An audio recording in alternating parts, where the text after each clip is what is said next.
Assalamualaikum warahmatullahi wabarakatuh. Kembali lagi bersama saya. Di sini saya akan membahas materi PSDM TTM yang kedua dan juga merespon video yang dosen saya kasih di Google Classroom.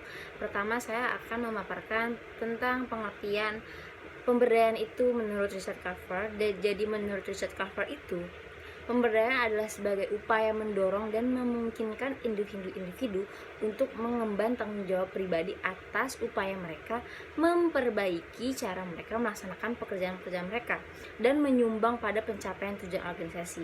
Jadi, dalam video yang tertera juga dalam samping materi ini itu tentang membahas seorang yang dulunya mempunyai hutang sekitar berapa miliar, akhirnya bisa terlunasi. Di video tersebut, Mas Arli ini yang mempunyai hutang sebesar itu rela mengorbankan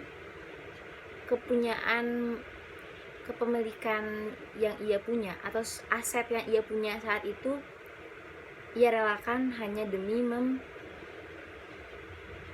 hutang-hutangnya itu.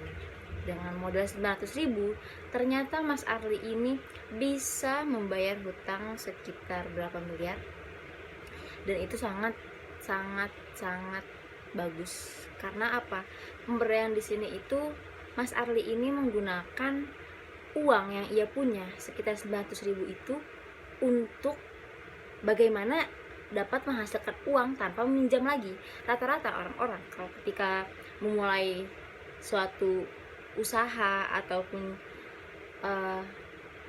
jualan itu pasti membutuhkan modal, dan modal itu tidak besar. Sekecil-kecilnya usaha yang akan kita coba atau akan kita laksanakan itu mempunyai modal yang cukup besar dan tidak memungkinkan kalau kita ini tidak meminjam. Tetapi Mas Arli ini bisa tanpa meminjam. Kenapa bisa? Karena ia memberdayakan uang itu dengan sangat baik. Jadi dengan uang 900.000 ini, Mas Arli itu hanya membeli satu produk yang ia teliti apa itu isinya, bagaimana ini produk bisa menghemat BBM, dan akhirnya dari situlah Mas Arli otodidak mencari bahan-bahannya.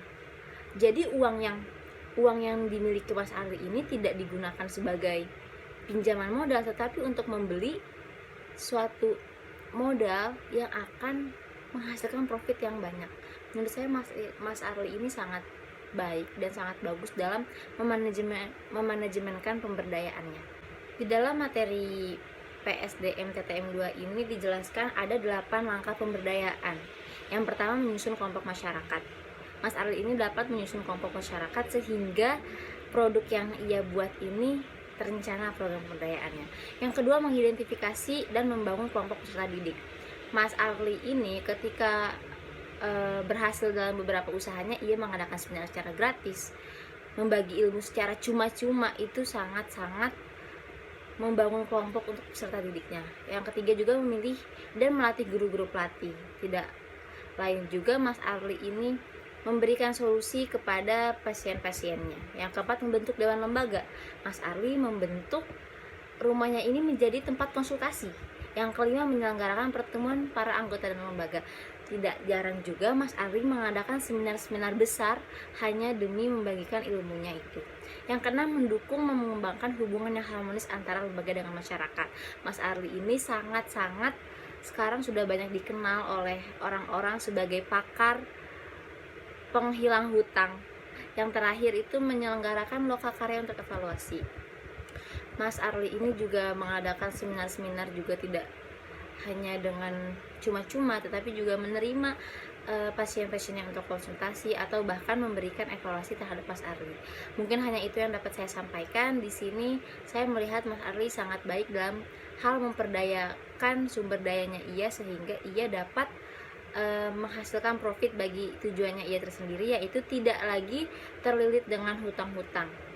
Hanya itu yang dapat saya sampaikan. Mohon maaf bila banyak salah kata. Wallahul muwaffiq ila aqwamit thoriq. Wassalamualaikum warahmatullahi wabarakatuh.